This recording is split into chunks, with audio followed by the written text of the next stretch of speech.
a successful writer of 14 young adult books and was selected for the Poetry Foundation's prestigious Emily Dickinson's First Book Award. Please welcome author Kristen Tracy. Hi, Kristen. Hi, Kristen. Hi. Thank you so much for being here. 14 books, and congratulations on your honor. That's got to be feeling so good. It makes me feel very fancy. I love it. I love it. Yeah, and you really connect with teens and young people. Where did that come from? You know, when I went to college, afterwards I thought I was going to be a high school teacher, and I taught at a South LA high school. And Which high school? Hawthorne High School. No way.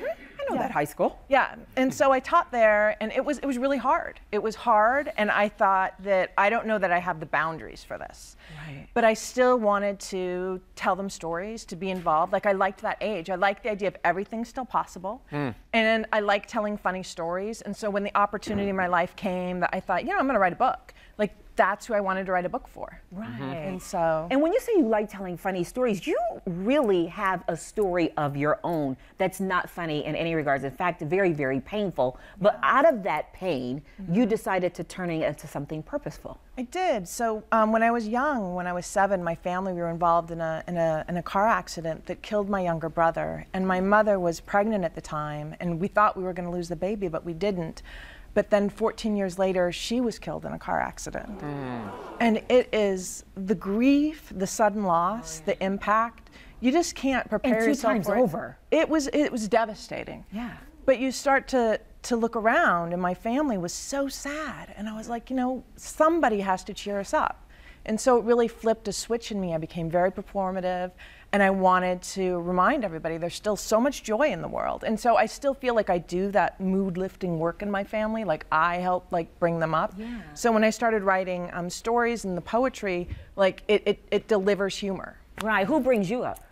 You know, I love comedians, and so I'm a huge fan of Stephen Colbert, Conan O'Brien, Samantha Bee, all that kind of stuff is super fun for me. How long did the transformation take before you went from grieving to being able to channel that into something positive? You know, it happened pretty quickly because the grief is so deep. And I didn't want to stay in it. It was unbearable for me to see my parents that sad, my surviving sister that sad. It was hard. And so the idea that I could bring humor and find it, and little things would happen, and I could tell these little stories, I almost immediately took that role on. Right. You've written 14 books. Do you have a favorite out of the 14? So Camille McPhee Fell Under the Bus is about a time I actually fell underneath my own school bus in elementary school. And it totally is a funny story, and it turns out well. And my bus driver actually went on to become the head of bus safety at the district. So she petitioned for an extra mirror on buses after that. I mean, I really feel like I changed some lives there. So, Were you just rushing to get on the bus and you tripped? So I grew up in Idaho, near Yellowstone Park, and there was black ice. And it was before that thing swings out that keeps kids from the bumper. Yes. And so I fell, and I just went right under it. And I knew immediately it was bad. Did she went over you then? She didn't, but I was under it. And so she'd counted heads that day. And so she knew, but she still shut the bus door. And then that was when I was like, oh no. You know, that's like the sound you never want to hear in life. Yeah. And so, especially if you're under the bus. Yeah. That's right. But, oh no, in 20 years I got a gem on my hands. Yeah. Well, let's talk about this latest book, Haphazard Poems. Kristen Tracy, what's this one about? So I grew up in a small Mormon farming town of population 841. That's small. It is very small, and I left it. It was not an awesome fit for me.